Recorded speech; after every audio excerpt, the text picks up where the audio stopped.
सवाल ये है, कर्म चक्र किसने चलाया? कर्म चक्र कहाँ से आया? तो उत्तर दिया गया, अगर यहाँ तक समझ गए हो कि सब घटनाओं के पीछे एक चक्रीय व्यवस्था है, कुछ उठ रहा है कुछ गिर रहा है, तो फिर इतना समझने पर रुक जाओ, इससे आगे मत बढ़ो। मत पूछो कि फिर ये चला कौन रहा है। अगर तुम्हें लग रहा है कि वो चल रहा है तो फिर अब इतना ही करना है कि न लगे कि ये कुछ चल रहा है। वो न लगने का नाम है ब्रह्म। लेकिन पहले यहां तक पहुंचो कि देखो कि ये सब चक्रीय है। अंतर क्या है व्यवस्थाओं को चक्रीय और रेखीय समझने में? मन कभी नहीं समझता कि जो हो रहा है वो चक्रीय है। मन समझता है वो रेखीय है, लीनियर है। कैसे? मैं जो कुछ कर रहा हूं उससे मुझे तरक्की मिलेगी, मन ऐसे सोचता है। मैं आगे को बढ़ रहा हूं। कभी किसी को नहीं सुना होगा बोलते, या कम सुना होगा कि मैं गोल गोल घूम रहा हूं। लोगों की भाषा ये होती है, या तो कहते हैं मैं ऊपर बढ़ गया, या कहते हैं मैं नीचे गिर गया। हमारा मन ऐसे ही चलता है ना। हम कहते हैं मेरे साथ कुछ अच्छा हुआ या मेरे साथ कुछ बुरा हुआ। लीनियर मन ऐसे चलता है। इस सोच से इस सोच पर आना जो चक्रीय है, जिसमें आपको दिखाई देता है कि आप एक घेरे, एक वृत्त में हैं, एक साइकिल में हैं, बहुत बड़ी प्रगति होती है। जहां आपको दिखाई दे आप ऊपर नहीं बढ़ गए हैं। आपने अगर सांसारिक दृष्टि से कुछ अनुभव करा है तो बस अब आप तैयार हो रहे हैं उसके विपरीत का अनुभव करने के लिए। ये ऊंचे और नीचे की बात नहीं है, ये गोल गोल घूमने की बात है। समझ रहे हो? हम स्मृति भी तो पूरी नहीं रखते, हम याद भी तो नहीं रखते ना कि बहुत बहुत बहुत बहुत पीछे से हम ऐसे ही ऊपर नीचे कर रहे हैं। ये ऐसे ऊपर नीचे कर रहे हो तो ये भी चक्रीय ही कहलाएगा, भले ऐसे ऐसे कर रहे हो। भाई सिंपल हार्मोनिक मोशन होता है, उसमें अक्सर मूवमेंट ऐसे होता है, लेकिन फिर भी उसका जो आप ट्रिग्नोमेट्रिक रिप्रेजेंटेशन करते हो क्या होता है? वो सर्कुलर ही होता है ना। भले ही जो फिजिकली दिखाई दे रहा है मूवमेंट वो लीनियर है, पर है वो एक्चुअली सर्कुलर ही।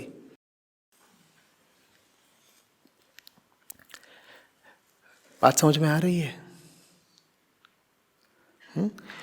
और जब एक बार दिख गया कि ये खेल ऊपर नीचे का नहीं है, गोल गोल एक ही घेरे में फंसे रहने का है, तो उसके बाद अभी मत पूछना कि घेरा किसने बनाया, क्यों बनाया, कहाँ से आ रहा है। उसके बाद बस उस घेरे से आज़ाद हो जाना, बस आज़ाद हो जाना, बस उड़ जाना। अब बात पूछने की नहीं है, बात उड़ जाने की। उड़ जाओ, उड़ जाओ। अब काहे को रुके हो? बहुत हो गई पूछा पाछी, अब पंछी को उड़ जाना है।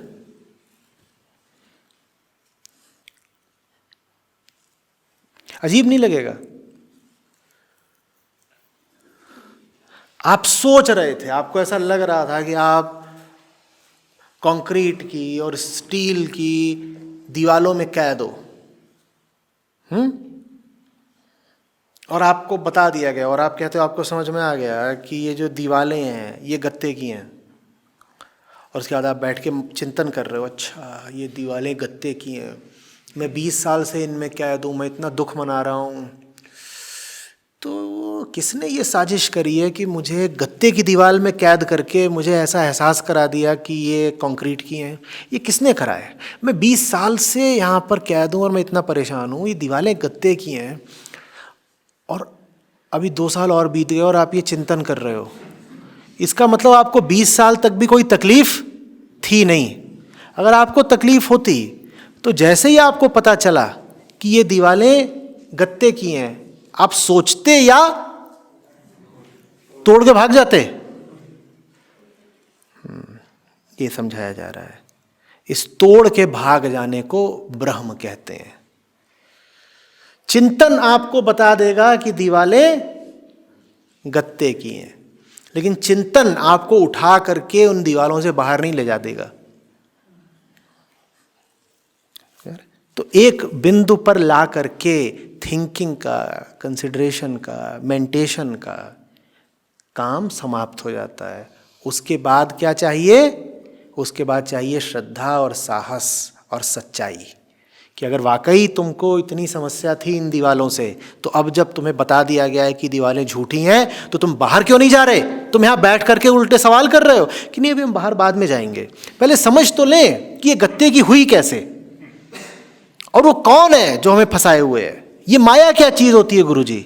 गुरुजी अगर असली है तो 2 डंडा मारना चाहिए कि तू यहां बैठ के पूछ रहा है माया क्या होती है। तेरा जो सवाल है यही माया है कि दीवालें हैं गत्ते की और तब भी बाहर नहीं जा रहा, अंदर बैठे बैठे पूछ रहा है ये माया क्या होती है, मैं क्यों बाहर क्यों फंसा हुआ हूं।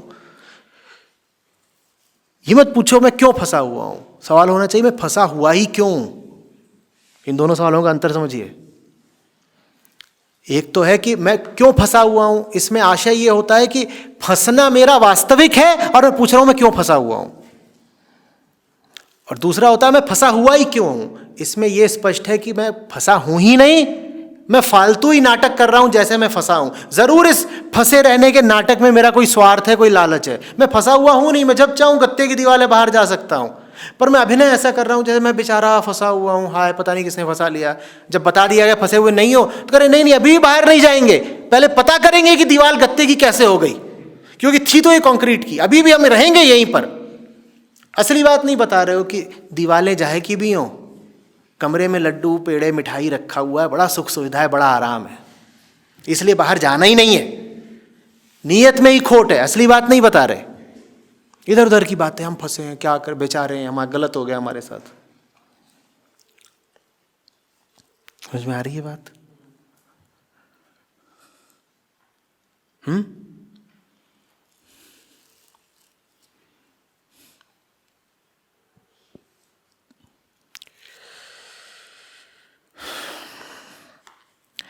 तो जो भी ऐसे सवाल हो सकते हैं जिनका कोई उत्तर नहीं होता, और वो सवाल बड़े रोबीले होते हैं, बड़े दमदार और वजनी होते हैं, उन सब सवालों के जवाब में ऋषि यही कह रहे हैं कि उत्तर परमात्मा को जानो। लेकिन इस चीज में और एक दूसरी चीज में जबरदस्त अंतर है, मैं फिर आगाह कर रहा हूं। कोई पूछे कि सूर्य ग्रहण चंद्र ग्रहण कैसे होते हैं और आप बोले भगवान जी करते हैं, एक वो बात है, और एक ये बात है कि ये कर्मचक्र कैसे चलता है और आप बोले उत्तर ब्रह्म है। ये दोनों बातें बहुत बहुत अलग हैं। इन दोनों बातों को जोड़ मत दीजिएगा, घपला मत कर दीजिएगा। सूर्य ग्रहण चंद्र ग्रहण भगवान जी नहीं लाते, उसका उत्तर पूरे तरीके से वैज्ञानिक साइंटिफिक होना चाहिए। लेकिन कोई पूछे कर्मचक्र चल ही क्यों रहा है, तो यहां पर बस कह देना है कि उत्तर में मौन हो जाओ। उसी मौन को अगर शब्द में बोलना है तो बोल देते हो ब्रह्म। समझ में आ रही है ना बात? जड़ और चेतन एक कैसे होगा? जड़ और चेतन एक कैसे होगा माने, अब ये खाल है, ये नाखून है, ये सब जड़ है, पर इनको मैंने नाम क्या दे दिया है? मैं। चेतना जड़ को चेतन क्यों बोलने लग गई? ये शरीर जो एक अद्भुत सम्मिश्रण है जड़ और चेतन का, ये कहां से आ गया? जड़ से चेतना पैदा कैसे हो जाती है? मिट्टी से अंकुर कैसे फूट जाता है? बीज से पौधा कैसे आ गया? जो तुम खाते पीते हो तो जड़ पदार्थ होता है ना, वो एक चैतन्य मन का आहार कैसे बन जाता है? और ये तुम भली भांति जानते हो कि अगर खाओगे पियोगे नहीं तो मन की चेतना भी उड़ जाती है। माने ये जो चेतन है उसका जड़ से कुछ तो संबंध है। मन की चेतना बचेगी क्या अगर खाना पीना बंद कर दो? तो ये जड़ और चेतन को मिला किसने दिया कि चेतना अपने बने रहने के लिए जड़ भोजन मांगती है? जड़ मांस मज्जा में चेतना पैदा हो जाती है। ये कैसे हो जाता है? और इतना ही नहीं, जो अभी चेतन लगता है अचानक टूट के गिरता है, बिखर जाता है, लाश हो जाता है। तो जड़ और चेतन साथ साथ कैसे चलने लग जाते हैं? कमाल कैसे हो गया? ऋषिवर कहते हैं उत्तर है ब्रह्म, क्योंकि उसका उत्तर अब वैज्ञानिक नहीं बचा। ये विज्ञान की सीमा पर आकर पूछे गए सवाल हैं। विज्ञान इनका उत्तर कभी नहीं दे पाएगा कि जड़ और चेतन एक कैसे हो जाते हैं। विज्ञान कभी नहीं बता पाएगा कि मां के गर्भ में शिशु चैतन्य कैसे हो जाता है। आज तक बहस चल रही है कि एबॉर्शन की, गर्भपात की उचित सीमा क्या होनी चाहिए, गर्भ के किस महीने में माना जाना चाहिए कि भ्रूण में अब चेतना आ गई है इसीलिए उसको मारा नहीं जा सकता, और उस पर बहस चली जा रही है। तुम कैसे निश्चित करोगे कि 3 महीने माने 90 दिन तक वो अचेतन था और 91 दिन वो चेतन हो गया? इस पर निश्चित ही नहीं कर पा रहे। लेकिन चर्च के सामने बड़ा मुद्दा है, क्योंकि जीव हत्या अपराध है। जीव हत्या नहीं, जीवों को तो मारते ही रहते हैं, वो मनुष्य हत्या अपराध है। उनकी दृष्टि में मनुष्य हत्या अपराध है। तो कह रहे हैं बच्चा अगर जिंदा है तो उसको मारना नहीं चाहिए, अबॉर्शन नहीं कर सकते। तो वो जानना चाहते हैं कि 9 महीनों में से बिल्कुल ठीक ठीक किस महीने में उसमें प्राण आते हैं। तो उससे पहले तक वो कह रहे हैं कि अबॉर्शन को क्या मान लेंगे? वैध, लीगल। और उसके बाद कह देंगे नहीं कि अब गर्भपात नहीं। वो पता ही नहीं हो रहा, पता कर भी नहीं सकते, कैसे करोगे? तो ये जो सवाल है इनका कोई वैज्ञानिक उत्तर नहीं हो सकता, इसलिए इनका उत्तर है ब्रह्म। इनका वैज्ञानिक उत्तर खोजोगे तो कुछ उल्टा पुल्टा इधर उधर से धांधली करके जवाब सामने रख दोगे, उससे कुछ बात बनेगी नहीं।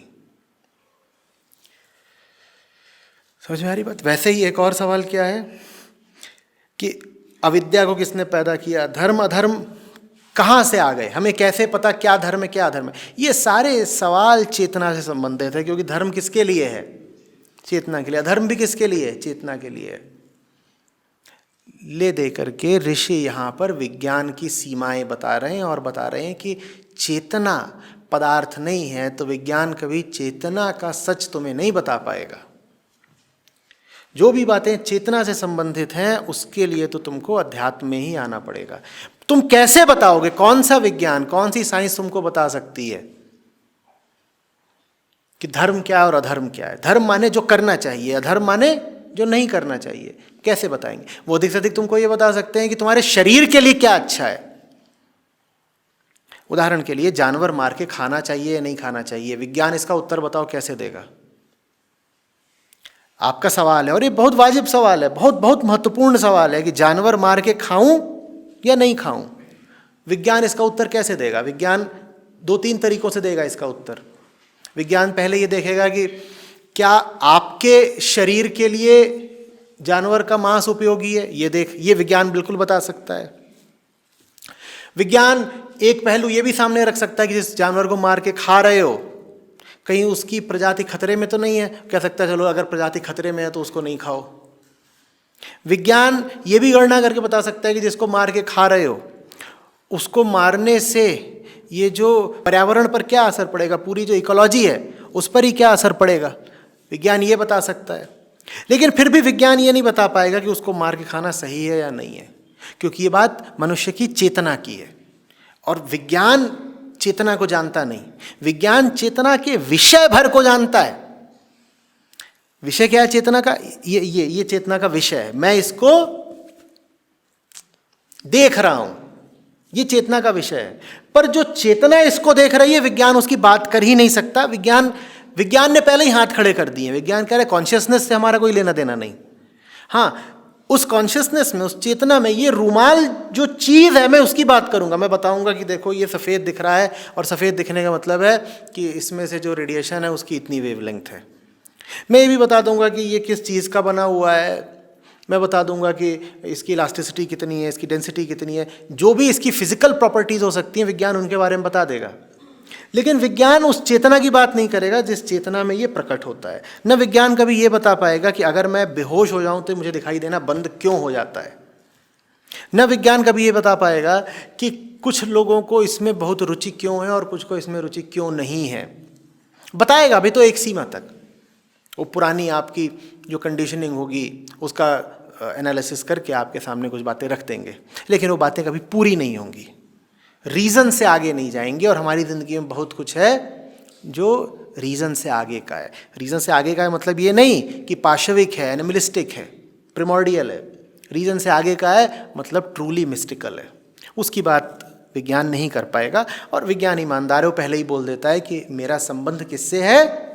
फिजिकल फिनोमिना से है, मेरा संबंध कॉन्शियसनेस से नहीं है। वही बात यहाँ पर स्पष्ट की जा रही है कि धर्म अधर्म क्या है ये विज्ञान से मत पूछ लेना, कर्म चक्र क्या है ये विज्ञान से मत पूछ लेना। लेकिन जब ये कहा जा रहा है कि कर्म चक्र विज्ञान से मत पूछ लेना, धर्म अधर्म विज्ञान से मत पूछ लेना, तो साथ ही साथ ये भी कहा जा रहा है कि बाकी सब बातें विज्ञान से ही पूछना। फर्जी धर्म गुरुओं से मत पूछने लग जाना, क्या खाना है क्या नहीं खाना है, किस खाने में कितनी कैलोरी होती है, किस खाने में कौन से विटामिन मिनरल्स होते हैं, प्रोटीन्स होते हैं। ये अध्यात्म का विषय नहीं है, नहीं समझे। एक चीज तो यह है कि जानवर मार के खाऊं या नहीं खाऊं, यह अध्यात्म का विषय है। और एक चीज यह है कि जो मैं खा रहा हूं वो मेरी सेहत के लिए अच्छा है या नहीं, यह अध्यात्म का विषय नहीं है। तो अगर ये सब होते देखो कि धर्म के अध्यात्म के नाम पर खाने पीने की बातचीत चल रही है, तो समझ लेना कि यह मामला बिल्कुल फर्जी है, ये खेल ही दूसरा है। समझ में आ रही बात?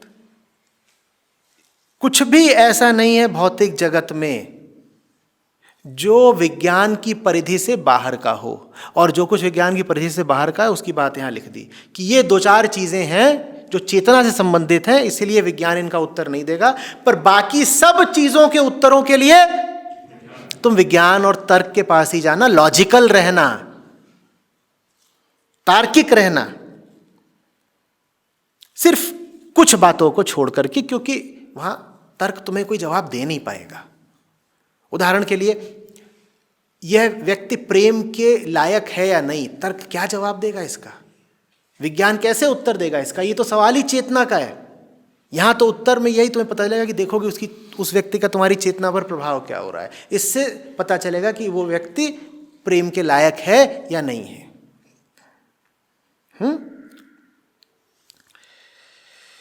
वैसे ही ये जो 8 हैं और 3 है, 3 माने प्रकृति के तीनों गुण। प्रकृति कहां से आ गई? प्रकृति में क्या है, इसका उत्तर कौन देगा? पर अगर यही पूछना है कि प्रकृति माने संसार ही, यानी अस्तित्व ही, पूरा ब्रह्मांड ही कहां से आ गया, ये विज्ञान नहीं बताएगा। विज्ञान बस इतना बोल देगा बिग बैंग हुआ था। वो बिग बैंग क्यों हुआ था, कब हुआ था, समय वहां से ही शुरू हुआ है, तो उससे पहले क्या था? अगर समय ही नहीं था तो क्या था, माने मन ही वहां से शुरू हुआ है, तो बिग बैंग का आधार क्या है, ये विज्ञान बताएगा नहीं, ना वो कोशिश करेगा ये बताने की। समझ में आ रही है बात? इसी तरीके से ये 8 मन बुद्धि अहंकार और 5 इंद्रियां, 5 गुण, ये सब कहाँ से आ जाते हैं, पंचभूत कहाँ से आ जाते हैं, ये सब विज्ञान नहीं बताएगा। प्राकृतिक भेदों से तथा काल एवं सूक्ष्म आंतरिक गुणों, ममता, अहंता, इच्छा, आसक्ति के संयोग से जगत की रचना की। ममता कहाँ से आ गई, अहंता कहाँ से आ गई, ये अहम वृत्ति उठती कैसे है, ये अहम और मम बोलना कैसे शुरू कर देती है, ये विज्ञान नहीं बताएगा। हाँ, वो जिन चीज़ों से जुड़ जाती है जाकर, जिन चीज़ों को मेरा बोलना शुरू कर देती है, उनके बारे में विज्ञान बता देगा। लेकिन वो ये नहीं बता पाएगा कि हमारे भीतर क्यों ललक रहती है जुड़ जाने की, इसका कोई उत्तर नहीं है, कोई उत्तर नहीं है। ये तो बता देगा कि क्या क्या है, ये नहीं बता देगा कि है ही क्यों। ये भी नहीं बता पाएगा किसके लिए, नहीं बता पाएगा कि तुम्हारी आँखों को ये छत, ये दीवारें, ये कमरे, ये सामान दिखाई ही क्यों देता है। इस विज्ञान के पास कोई उत्तर नहीं है। क्यों कोई जीते रहना चाहता है, क्यों कोई नहीं जीना चाहता, मौत आ ही क्यों जाती है, जन्म होता ही क्यों है, और जीवन का उद्देश्य क्या है, इसका विज्ञान में उत्तर मत खोजने लग जाना। ये सवाल किससे संबंधित है? चेतना से संबंधित है। इनका उत्तर कहाँ मिलेगा? अध्यात्म में मिलेगा। तो बहुत साफ आपको पता होना चाहिए कि कौन से मुद्दे विज्ञान के हैं और कौन से मुद्दे अध्यात्म के हैं। ये गलती बिल्कुल मत करना कि जो मुद्दे विज्ञान के हैं उनको तुम अध्यात्म में घसीट लाओ। ये मत पूछने लग जाना कि मेरे घर का दरवाज़ा किधर को है, गुरुजी बताएं। इसमें गुरुजी क्या बताएं घर के दरवाज़ा किधर को है, इसमें तो तर्क का सहारा लो ना। देखो हवा किधर से किधर को बहती है, देखो सूरज किधर को उगता है, देखो सड़क किधर को है, और देखो कि उस क्षेत्र के कानून क्या बोलते हैं। अगर कानून यही बोलते होंगे कि दरवाजा एक तरफ को रखो, तो उधर रखोगे। समझ में आ रही है बात? तो अध्यात्म का सिर्फ एक विषय है चेतना, चेतना की मुक्ति, चेतना की मुक्ति। उसके अलावा अध्यात्म का कोई विषय नहीं। तो कोई भी आप किताब उठाएं या कोई भी चर्चा उठाएं या किसी व्यक्ति के पास जाएं जो चेतना और चेतना की मुक्ति के अलावा कोई भी और बात कर रहा हो, तो वो बात आध्यात्मिक नहीं है। समझ में आ रही है बात? विज्ञान ईमानदार है, वो चेतना की बात नहीं करता। लेकिन खेद की बात यह है कि आध्यात्मिक लोग बेईमान हैं। वो उन चीजों की बात करना शुरू कर देते हैं जिनकी बात सिर्फ विज्ञान कर सकता है। ये भेद एकदम स्पष्ट हो। भौतिक जो कुछ भी है उसके लिए विज्ञान, और चैतन्य जो कुछ भी है उसके लिए अध्यात्म। प्रेम के बारे में वैज्ञानिकों से मत पूछने लग जाना। और कॉस्मोस के बारे में गुरुओं से मत सुनने लग जाना।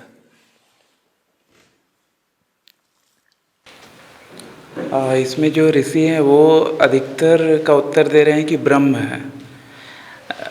अधिकतर नहीं, हर वो चीज जो चेतना के मूल को पाना चाहती है उसको उत्तर ब्रह्म ही मिलेगा। हाँ, मतलब ऐसे जितने भी क्वेश्चन हैं, ऐसे क्वेश्चन का उत्तर बुद्ध मौन में देते हैं। मतलब वो उसका कुछ उत्तर ही नहीं देते हैं। तो दोनों सेम ही है। बुद्ध की कोई ऐसी बात नहीं है जो उपनिषदों के विरुद्ध हो या उपनिषदों से आगे की हो। बुद्ध उपनिषदों के ऊंचे से ऊंचे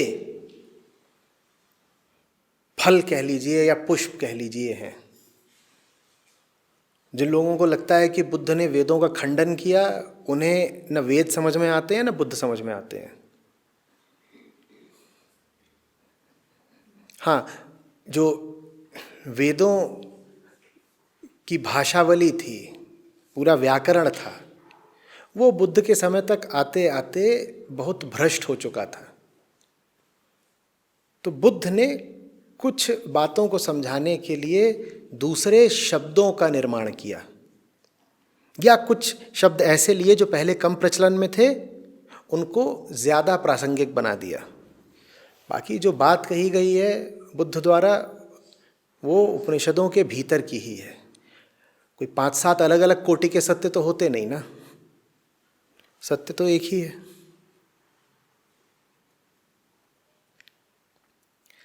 क्या होता था देखो, जब आत्मा कहा जाता था तो लोगों ने, और लोगों के भीतर जो अहंकार बैठा होता, उसने खुद को ही आत्मा बोलना शुरू कर दिया। जबकि आत्मा का अर्थ होता है वो जो तुम नहीं हो। तुम कौन हो? तुम अहंकार हो। आत्मा क्या? वो जो तुम नहीं हो। पर लोगों ने वैसे बोलना शुरू कर दिया कि मेरी आत्मा को दर्द हो रहा है, मैं आत्मा से तुम्हें प्यार करता हूँ। आत्मा उड़ जाती है और फिर आत्मा एक शरीर से दूसरे शरीर में प्रवेश करती है। ये सब तो इतना भ्रष्ट कर दिया लोगों ने आत्मा शब्द का अर्थ कि बुद्ध ने कहा तुम पूरे अनात्मा हो। ये प्रतिक्रिया थी। तुम अपने आप को आत्मा बोलना बंद करो, तुम आत्मा हो नहीं। तो उन्होंने कहा तुम अनात्मा हो। वैसे उन्होंने देखा कि जिस भी चीज को नाम दे दो उस चीज को लोग खराब कर ही देते हैं। तो उन्होंने कहा मौन, चुप्पी, अब कैसे खराब करोगे। ये बुद्ध की विधि थी, तरीका था। क्योंकि उन्होंने कहा शब्द तो दूंगा तो तुम खराब करोगे, तो शब्द कम से कम दूंगा, मौन को कैसे बिगाड़ोगे।